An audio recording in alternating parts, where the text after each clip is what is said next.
Well, Dustin Poirier won, he's still at hospital. Yeah. They're both going to the hospital. Like, yeah.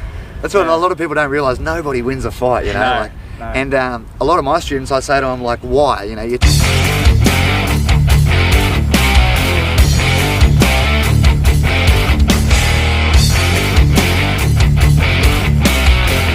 Nice. Hey, how you going, guys? It's Coach Eli here. Today we're joined by a special guest, Sensei Baz, for the second podcast. The first one never got released because of technical difficulties, but I just want to thank you again for coming on. No dramas. I mean, I know we had a great chat, which no one will ever get to see. Thanks, Google. But yeah, so we just finished had a nice training session. And sort of it's been good sort of learning a bit from your style of karate and you know, don't worry if we tell them the same thing we did last time, because you know, so why don't you tell us a little bit about yourself and about your school and For Life Martial Arts? And yeah, well, my dad started up our club in '97, and we've just been running a family friendly business since then. We mainly do the karate and kickboxing. We used to get right into the competitions and stuff, but we actually not invited anymore, so we can't keep going there. But yeah, I've been doing it my whole life. You know, I had a break when I was like 14 to 18, like most teenagers do. But yeah, I've just been teaching myself, like kids, for about 10 years now. I've been teaching adults for about 4 or 5 years, and yeah. Nice. That's about me. Nice. We were talking before about your school doesn't do katas and some of that traditional stuff. You're more focused on like, I guess, a freestyle karate. Yeah. Is there a sort of reasoning behind that, or? Oh, well, I suppose we still just call ourselves karate because we always have. Yeah. And it's just tradition, I suppose, for us. Yeah. But it's more, like, I'd say, a kickboxing style club. Yeah. We brand it karate because the kids all know that's what they want to do. They don't want to go and do kickboxing. They want to do karate because that's what's in the shows and everything. Yeah, like Cobra Kai. Yeah. That's a winner for us at the moment. Yeah. Oh, definitely. Yeah. But I'd say we're more a kickboxing or just a martial arts club, a striking club in general, rather than the karate. We started off very traditional. We used to do the katas. We used to do all this, but as time progresses, you got to go with the times, or you just fade away. Yeah. So we've just changed and try to roll with the punches and try to get better at everything we do. And it's all like don't get me wrong, kata's good if you've got the mindset to do it properly. Yeah. But what we found in Australia, you know what I mean, we're not having the schools that are full, like Japan and these things. Like Jackie Chan, he went. Yeah. It was like a boarding school just for martial arts. Yeah. When you're like there and you're doing the techniques properly, the breathing properly, it's fucking great, don't get me wrong. Yeah. But in Australia, you find this poor kid's doing this kata perfectly for his yellow belt. Yeah. This kid's just not even caring about it, but they still get the same belt. Yeah. So over the years, we've just phased that out. And a lot of other things, like we used to do a lot of weapons and like even weapon defense and things like this, but we've just phased it a lot out because it's not really practical these days either. A lot of people don't walk around with a sword anymore. Well, speak for yourself. A lot of people don't. But yeah, no, that's like you're saying, you got to go with the times, and a lot of people don't have. Well, for starters, with kata and that, like, they don't practice the bunkai, like the application to the techniques. So they might learn these really nice movements and stuff. But at the end of the day, you need to know what those applications are. And I don't think that a lot of places really sort of put the emphasis on the application rather than making a pretty kata. Yeah, exactly right. So, but and it's hard to portray to kids as well, because that's our bread and butter. Like, we're mainly a kids karate club. Why we still call it karate as well, because we still have the grading system. I would never get rid of that. It's a great way for everyone to realise they're growing. Yeah. But that's why. Measurable goals, definitely. I think there's a lot of people saying that Muay Thai and MMA and boxing and things like that, kickboxing, shouldn't have belt systems, but I think that's silly. I think that I'm creating my own curriculum. Or I have been creating it for a while now, and it's basically based on a belt system, right? Like similar to the BJJ. So it's like you white, blue, purple, brown, black.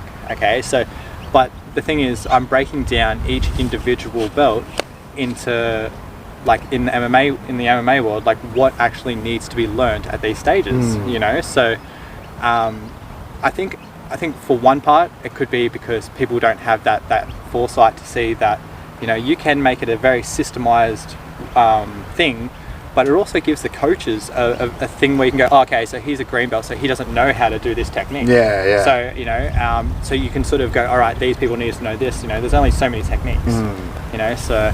that's a good way to look at it, you know, like we do it a bit different. We just throw them in the deep end and try to swim, you bastard. But no, it's a good way to look at it. I'd love to, you know, implement something like we used to have, like the same sort of, when we used to do the weapons and the katas, we used to have a similar sort of approach to it. Like, you know, you had to, you know, and you know the traditional Japanese, you know, like the Krav Maga these days, but we used to have a lot of them. You had to do the arm bar, you had to know the elbow lock, you had to know a wrist lock before your green belt, you know, things like that. But you know, like I was saying before, we just sort of moved away from that style. But that, you know, I don't disagree with that. I reckon, you know, yellow belts should have this certain knowledge in their head before they can wear it on their belt, wear it on their waist. So exactly.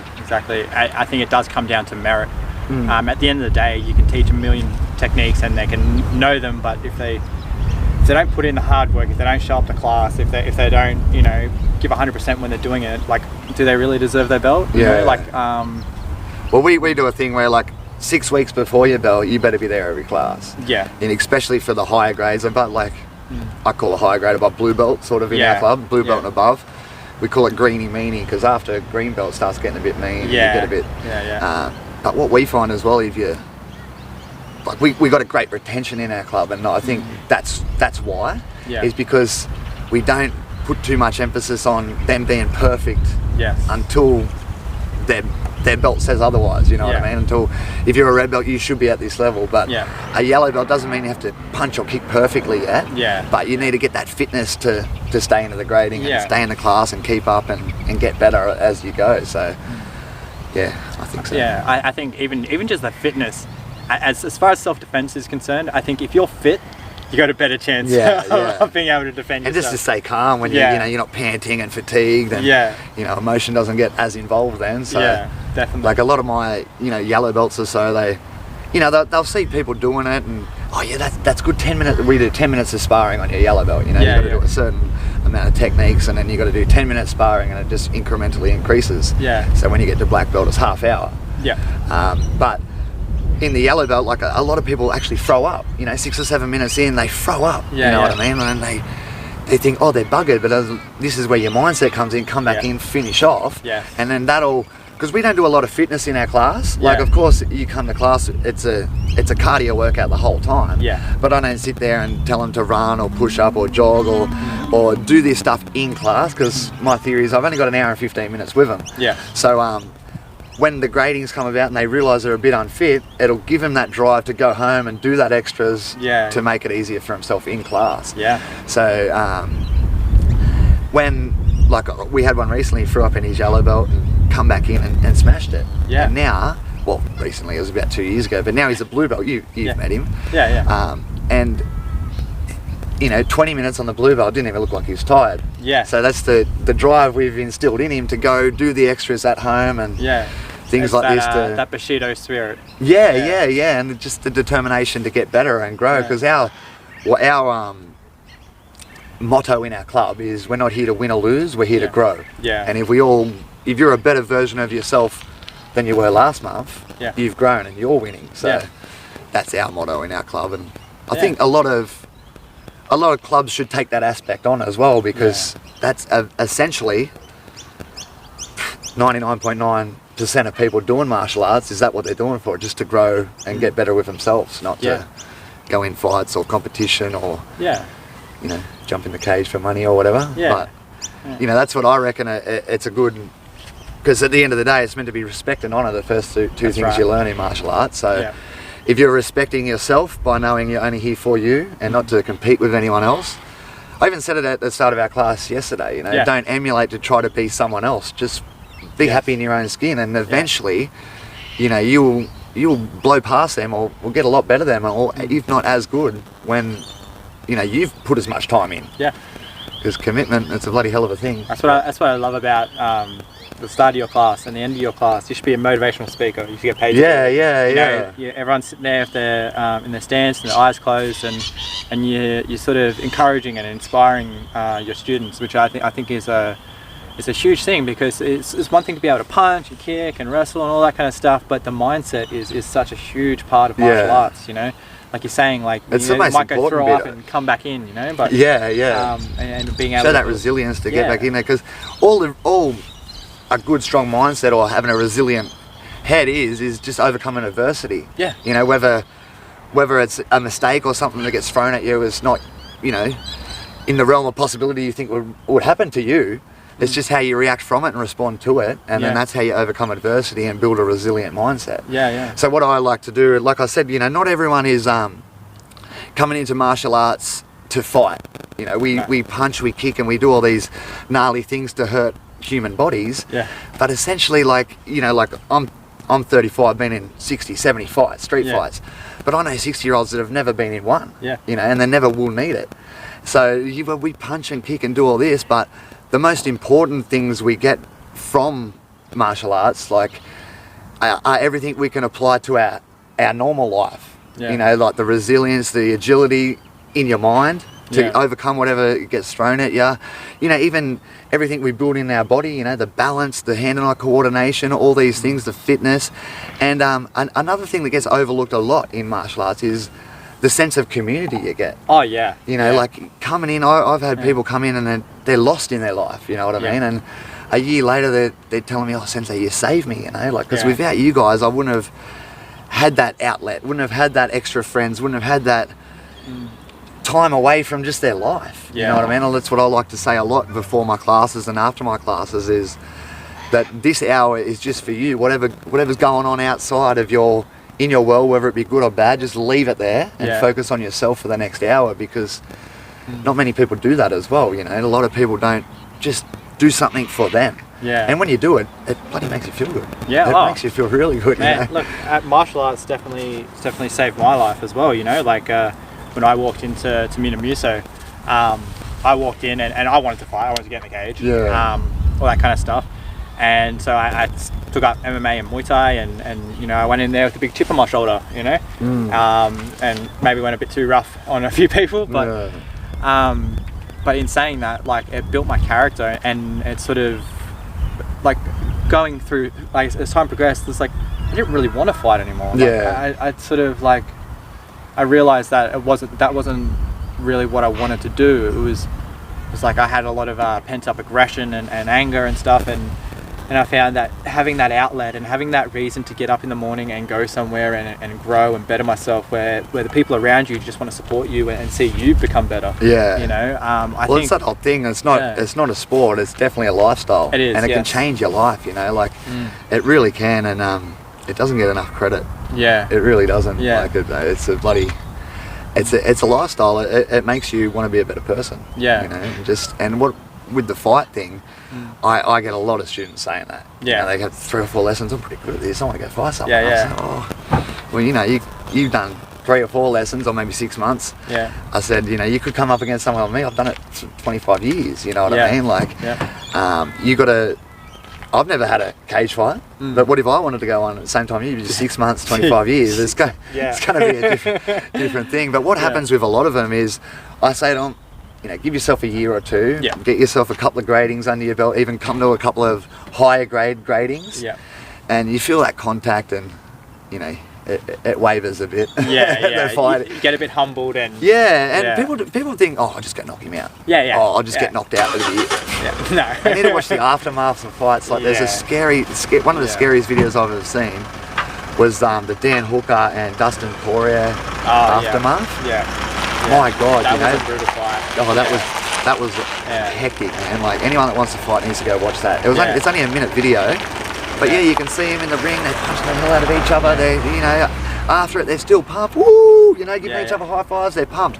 As soon as they get back to that dressing room, it's a different feeling. You know, like especially if you've lost. But Dustin Poirier won. He's still at the hospital. They're both going to the hospital. Like, that's what a lot of people don't realise. Nobody wins a fight. You know, like And a lot of my students, I say to them, like, why? You know, you're 28 already. Why do you want to go in a fight, man? Yeah. You know, the only reason I reckon if you're going to go in a fight is if you're going to make money from it. Yeah, yeah. You know, like, I know. only and you don't even make that much money. Yeah. There's like, well, like they see the, you know, the Conor McGregor's, the Floyd Mayweather's, and they're millions of dollars and that. But it's there's like 5 people, and you think about how many people train martial arts in the world. Yeah, exactly right. There's only this many amount of people making money. Well, I've got some phenomenal kids in my club, and I've, you know, like some of them expressed to me like, oh, I want to go do this and do that. And I said, well, mate, you're a phenomenal soccer player. Go do that. Yeah, you know what I mean? There's a lot more money, a lot more time, a lot more everything in a lot of other sports, to be honest. You know, and you'll have a lot more, a longer career as well. Yeah, there's so much like longevity in it. You could be playing soccer till you're 36, 38. You know, like I go, you're not going to be fighting. Well, you know, I've been proved wrong. You know, with the UFC. Yeah. Well, how old was my mate? He's like 42. He just won the heavyweight title. Glover. But like he's a freak. Thank you. Yeah, well that's it. But there's the rule, the exception to the rule. Yeah. Like, you know, majority of people aren't going to have that long career in fighting. A lot of people will, you know, like what we found, a lot of people have 3 or 4 fights think, oh, this isn't what it cracked up to be, and we'll get it. And in Australia, it's hard to get noticed, you know what I mean? Like, it's really hard. Like, we had a bloke and he won 8 out of his 10 first amateur fights. And they still wouldn't accept him into the next, the I think AMX or whatever it was called at the time. But he won 8. He only got choked out twice, by a bloke that's wrestled his whole fucking life, and he hammered that dude before he got choked out. You know what I mean? So we were flabbergasted that he didn't. We tried to put him in so many organisations after it, but they just wouldn't look at him. We couldn't fathom it, like, because he was a bloody gun, you know. Like, I feel like a lot of the time it's not what you know, it's who you know. Like I think there are some amazing martial artists that won't get a look in because they're not friends with just Billy Bob Joe down the road. You know? And, it's the same with anything, really. You know, it's well, it's the same with us teaching. You know what I mean? Everyone that comes up, oh, have you done a fight? Have you done this? What are you? Who are you? You know what I mean? And then you know, there's one club around here, but there's 2 young fellas that teach it. They must be 20 or something, you know. And like old mates come, you know, this older fella coming and they're dropping his names here, dropping his names there, and I said, who is this dude you keep talking about? Oh, they're the dudes that own this club up there. You know, they've won a couple of cage fights. And I looked at it. He had 2 amateur fights. Like, you know, I've had more fights in the bloody in the dojo than that. You know, I've had to kick bloody. Oh, anyway. There's definitely tempers can rise in dojos from time to time. We've definitely. It was a combat sport, and there's testosterone flying around everywhere. That's right, man. You know, and if you don't leave your ego at the door, you know, that's the thing, right? Like. You're always going to come up against someone who's bigger and badder. There's always someone who's bigger and badder and better than you, and or better at something. You know, at some aspect. You know what I mean? And like you see on the internet, like there's a lot of guys that come in. They're like, I'm a street fighter, and they come into a dojo and they just try and challenge the coach or something. You know. Did I send you that one the other day? I think we're talking about it. Yeah. MMA gym, and this bloke come in, his mate just teeps him, jumps on top of him, hammers him, chokes him out. It's like, like, what do you think? You come in like this, like, and that's what I was saying yesterday in our class. Like, I've been in so many fights in the street, right? But only ever 2 of them we've squared up to each other. You know, and the 30, 40 other ones, you know, they're like that, or they're coming up like this, or they're behind you, or they grab you, or they you know, try to tackle you, like, or you just get most of the time. I reckon half the fights I've been in, it's old mate does the big swinging looping punch, and you block up and you just wrapped up. Within it's always the case, and there's people around you.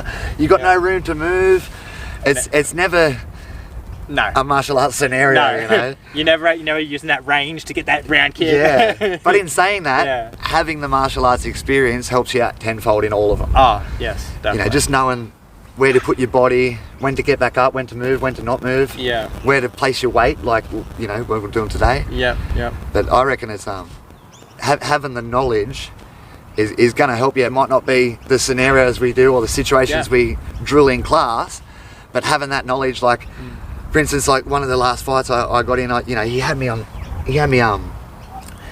choked. Yeah. you know, guillotine, but he didn't have his legs wrapped around me, but I was on top of him like this. Yeah. And I thought, oh, beautiful. I'll just, you know, lock this arm up, I'll squeeze out and I'll ground and pound him. Yeah. As soon as I went to ground and pound him, someone hit me from behind. Yeah. Off the side, you know, his brother. Boom! Yeah. So, that's... Yeah. You know, you do all these, oh, fucking beautiful, I got this bloke now, you know, I'm going to get on top of him, got me position, about to brace up on him, and... I know all the techniques to get me on, and I just postured up and nearly knocked out from the side, you know? Yeah, wow. Like, I'm his brother. Oh, okay. I'll nice. fight you now too. Like, Jesus. Jeez, you're nice. That's what it's like, you know. Every fight I've been in, I've never, like, except for those two, where we squared up, I've never expected it. I've never thought this will end up in a fight here. Yeah, It's always just a surprise. Like, yeah, definitely. Such a shock. Yeah. I was in an altercation at Gossip train station. Oh, of course. Of course, yeah.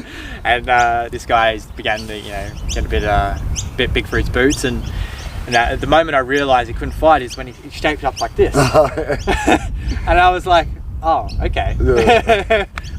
Look, mate, I don't want to fight. Just fuck off. Yeah.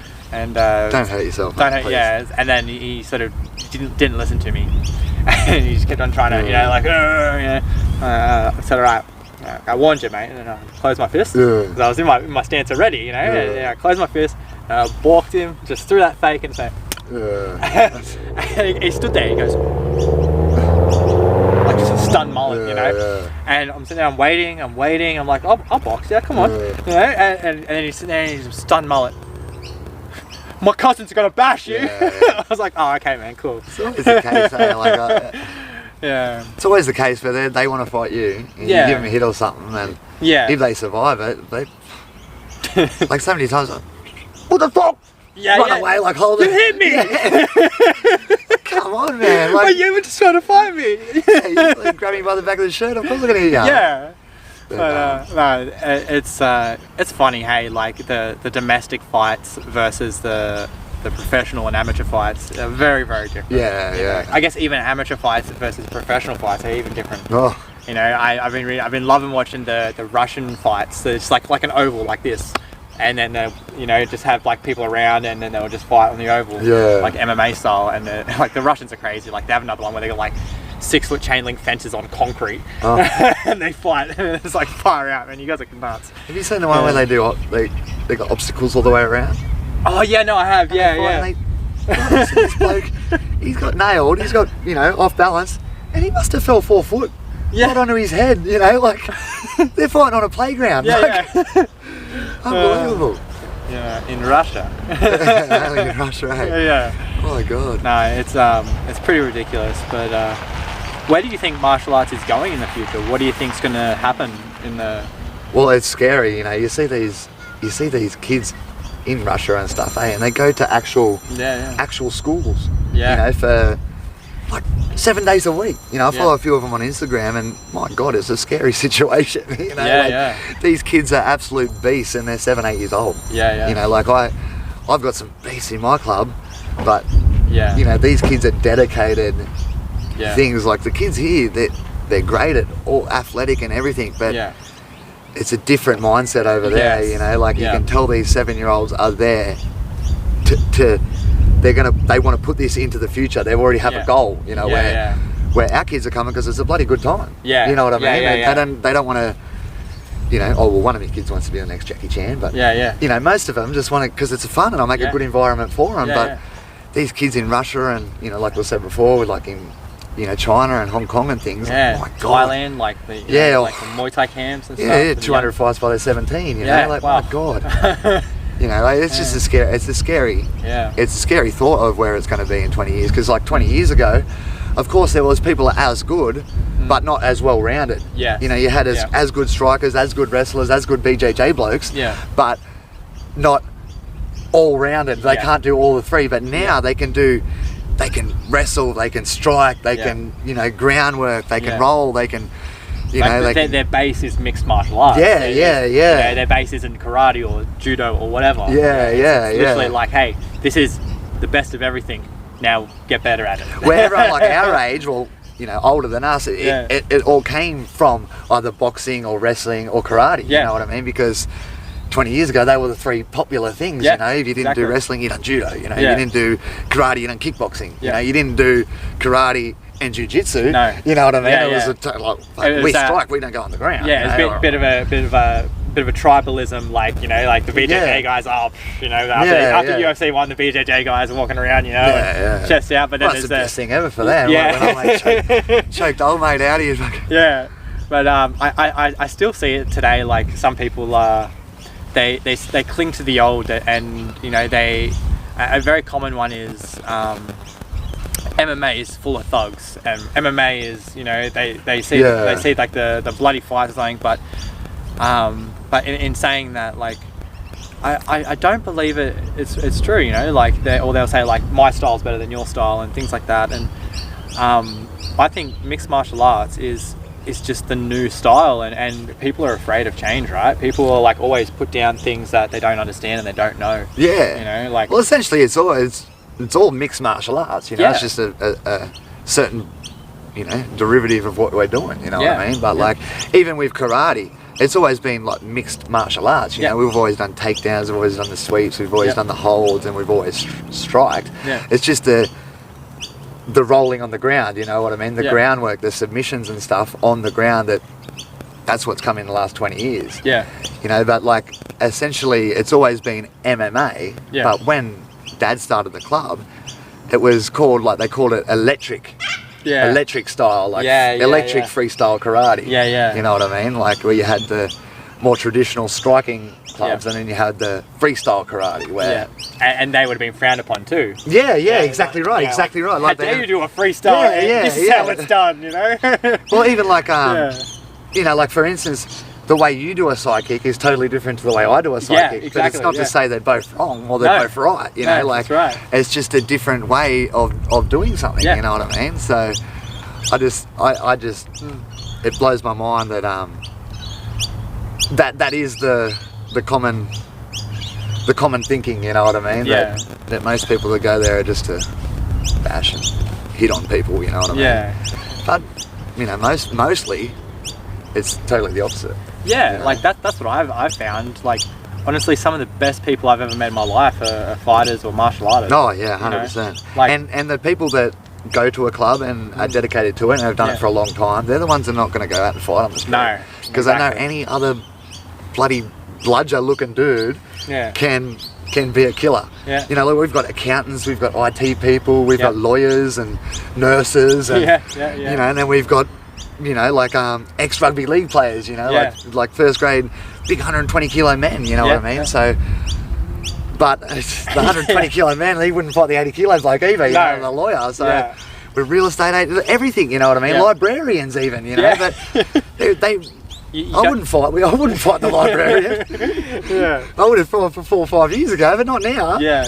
Because anyone, doesn't matter what you look like, you don't have to look the part like the. No. Well, we've seen it over and over the years again. You know, the Yeah. bodybuilder shape is not the shape. No. Look at the heavyweight champion of the world at the moment. You Yeah. know, for boxing. Yeah. His dad come out the other Yeah. day, Tyson Fury dad, and he said, "Like it or lump it, fat wins titles." You know, Yeah. it does. You know, Yeah. like most of the time, like I know now, Francis Ngannou, he looks like he's chiseled out of marble. But Yeah. you know, you look at him like Stipe, DC, like all the yeah. heavyweights. Yeah. They're not these chiseled No. out of stone people. They're Derek Lewis. the people, yeah, Derek Lewis. He's a crack up. It's the knowledge, not the Yeah, exactly. not the look. you know? Exactly. I was talking with my coach, one of my coaches, about this just the other day in the other podcast. If you haven't watched it, go back and check that out with Coach Mark. And we're talking about, is there a crossover where it can be advantage or disadvantageous to get that bodybuilder workout in and train martial arts? You know, Oh, like, yeah. like, because do you hinder your training if you solely work on you know your appearance, or like is there a crossover? Like, what do you think? What is your sort of understanding? Well, you know, obviously there's a lot of like weight exercises you could do that could help with your martial arts. Yeah. But like with me, like if you the more you weight, the more you lift, yeah, the bigger you're gonna get, the more Yeah. size you're gonna put on. Where in martial arts we don't really want power in our muscles, we want efficiency. Yeah. Yeah, because the power will always come from the technique and your explosiveness in and out. But geez, fly bloody land on me now. Yum. Yeah, but that's what we want in martial arts is efficiency. So I like to do a lot of body weight exercises rather than actually lift, because I don't want to be aesthetically pleasing. I want to still have the range of motion, you know, because it's the old, functionality in my muscles and efficiency, because I don't want size, I want strength in my muscles. Yeah. So say if I could do 50 push-ups, and that would be all the push-ups I could do, we'll make it easier. If I could do 10 push-ups, right? Yeah. And that would be all the push-ups I could do for the day. I couldn't do any more until the next day. Yeah. Right, I would only do 5 now. Yeah. Wait a couple of hours, do 5 again. Wait a couple of hours, do 5 again. So they're always perfect, yeah? Yeah, yeah. So you're not, when you feel the burn, that's when you're building size and power in your muscles. But when you're doing everything with perfect technique, that's when you're building strength and efficiency. Yeah. So if you can do 10 and you're buggered till the next day, yeah, why not do 5, wait a couple of hours, let your muscles regenerate, and then do another 5. Yeah. Wait a couple of hours and do another 5. So in that day, I've done 15. Yeah. You've only done 10. Yeah. You know, so over the week, I've done an extra 35 push-ups to you. Yeah, yeah. You know, so that's how you build efficiency, is doing stuff with correct technique and correct, like, don't get to that position where you're burning, your lactic just fired up so much in your body that you can't move yourself, and you won't be able to move again till tomorrow, because then what's happening in a couple of hours or a couple of hours after that, I could be doing something, and at the end of the week I got 35 more than you in. So that's what we like to do is of course there's all these, even with your body weight exercises, you just, you know, a little jump in your push-up, little plyometric, or you know, that martial arts push-up, focus on range of motion rather than just the static movements and static holds. So that's what I reckon is what we're going for in martial arts, is should be efficiency rather than size and power. It should be efficiency and strength, because strength is great for all the, you know, even with the BJJ, you know, strength, you get someone to hold that like head closer to you, they can't get out, they're buggered, you know what I mean? So the more strength, and the best thing to do is, what I tell my students is, do all your body weight exercises at home and everything like this, and do everything that can help you out in class.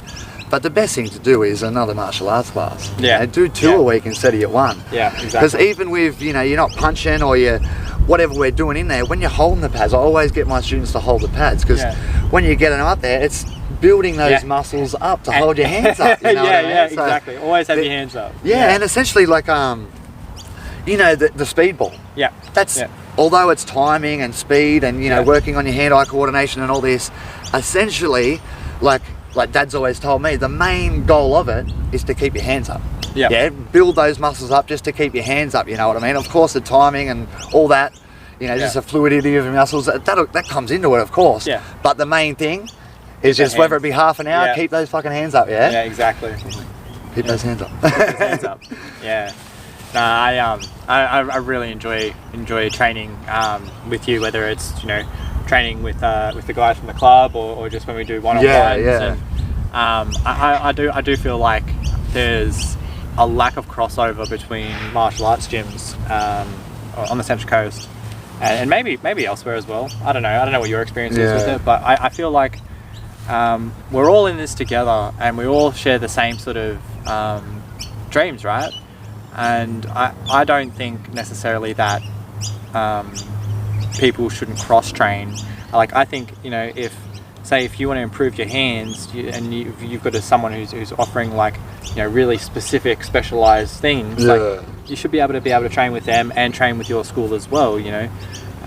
Or if you need, like, a wrestling coach to improve your wrestling or your BJJ, like, you take on that as well. Like, I do think cross-training with different gyms, and I think it's a good thing, and I think that for me, I'd like to see it more supported.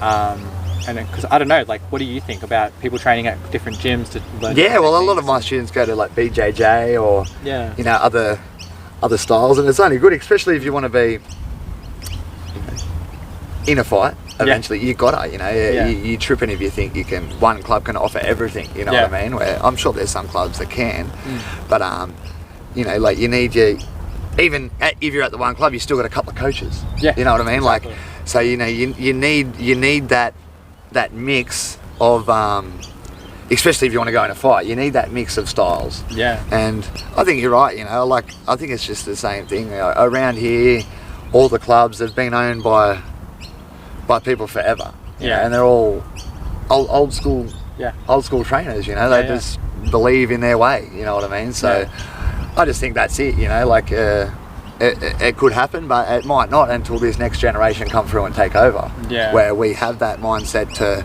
okay, it doesn't matter that he's a champion BJJ dude, he can come over and do our stuff. It doesn't matter if he's a boxer, he can come do some kickboxing, like, and vice versa. It doesn't matter if I'm a kickboxing coach, I can go and do some BJJ with you. It doesn't matter, you know, like, and it will happen, you know, like just with the style the world is, you know, the technology, you can't deny it really anymore. But there's good aspects to a lot of martial arts, and when you can see it, you know, it's kind of naive not to embrace it. Yeah, you know exactly. what I mean? So, yeah, and especially as a coach as well. Like, I know there's definitely areas I lack, and I'm like, I would love to go to, you know, learn a bit more from like people that know more about these things than I do. And I'm like, like I'd love for you to teach me this. Teach me this. And, well, like today, for instance, like, you know, with kickboxing and karate, we were talking about it before, like, but our main goal is after our right, we step back to the right, or step back straight away, where with like MMA or boxing, you know, you roll to the right, or you step out to the right, you know, it's a bit different, like we're blocking or absorbing, where karate, kickboxing, we're always stepping back or evading. So it's good, but you know, it's good to bloody know it all. You know, if you don't know it all, 100%. You know, you're falling behind. Yeah, exactly. It's that constant, never-ending improvement. Yeah, you know, have that white belt mentality. White belt mentality. 100%, man. Look, I really enjoyed this chat, and I think we should definitely do it again. Yeah. I'll chuck a link in the bio to Sensei Baz and to the school as well, cool. Like to you got the website and that. So I'll check the website and so check the links in the bio. And if you want to have a bit of a training session with Sensei Baz and you're on the Central Coast, give me a yell, and and we'll see you guys next time, hey?